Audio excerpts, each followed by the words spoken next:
Chasing the Falconers. Chapter 10. Trapped in a boxcar.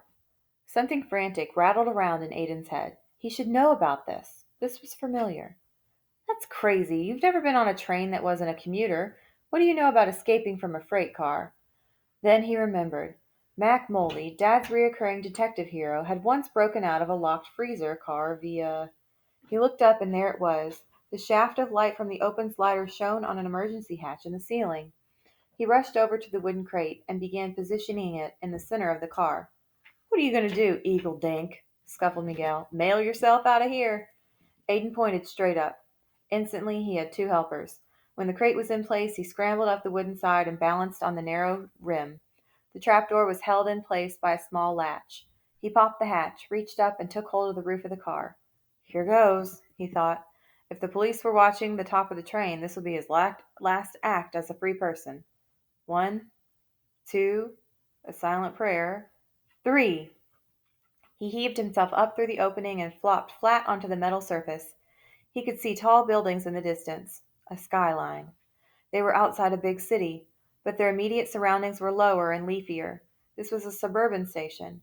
To his left, about a dozen cops patrolled the platform, searching the train. And they were only 2 cars away. "Hurry!" he hissed, reaching down to help Meg and then Miguel to the roof of the boxcar. He looked around desperately. To his right was an empty track, but there weren't any officers on that side. But it was a 12-foot drop to the ground.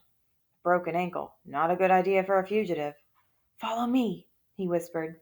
Keeping low, he slithered forward on a metal roof, scrambling over the 4-foot gap to the next car. Over his shoulder he could see Miguel and Meg following him, the three snaked silently ahead, barely daring to breathe. Soon Aiden found himself on a different kind of surface, a thick lattice cage. The powerful farm odor reached him almost immediately. A livestock carrier.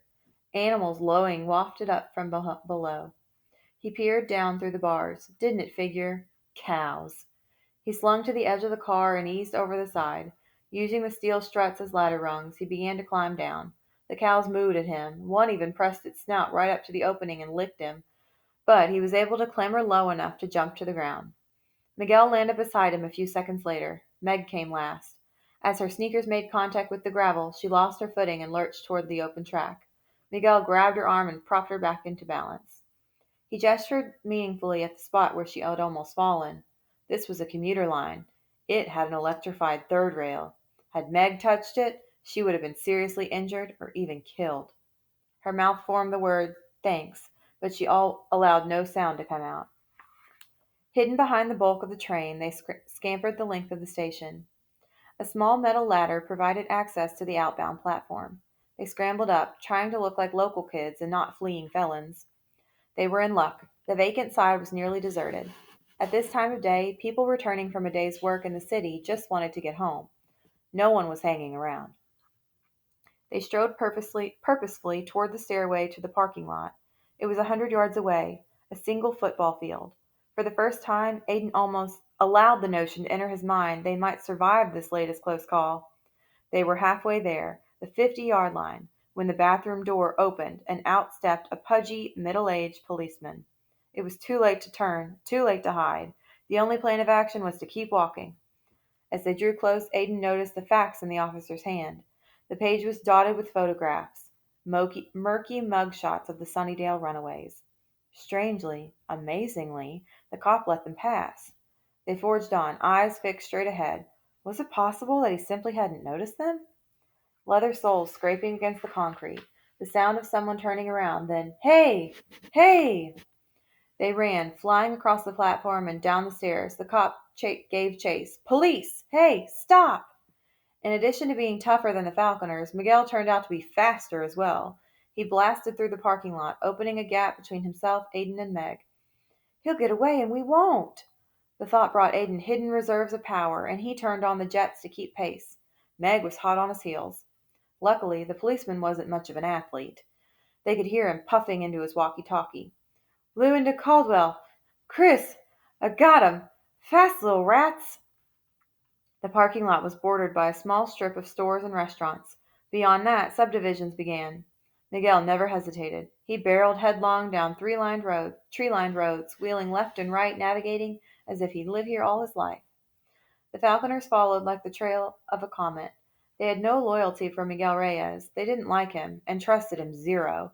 But he ran with the kind of cool self-assurance that inspired confidence. Besides, if anybody was an expert at fleeing the police, it had to be this juvenile delinquent. For good or ill, their fates had been intertwined. Aiden looked over his shoulder. They could no longer see Officer Lewin. They brought some relief, but reinforcements couldn't be far behind. Miguel sensed that. For the moment, the coast was clear. He selected one of the scores of identical homes and dashed for it, hopping the fence with an effortless vault. Aiden was practically babbling as he scrambled over this obstacle. "What are you doing? There's nowhere to hide here." Miguel indicated the house, a well-tended brick colonial surrounded by sculpted bushes. "What do you call that?" Meg jumped down beside them. "A house full of people?" she panted. "With a telephone for calling the police?" "For a couple of eagles, you guys are blind as bats. There's a pile of newspapers on the front stoop."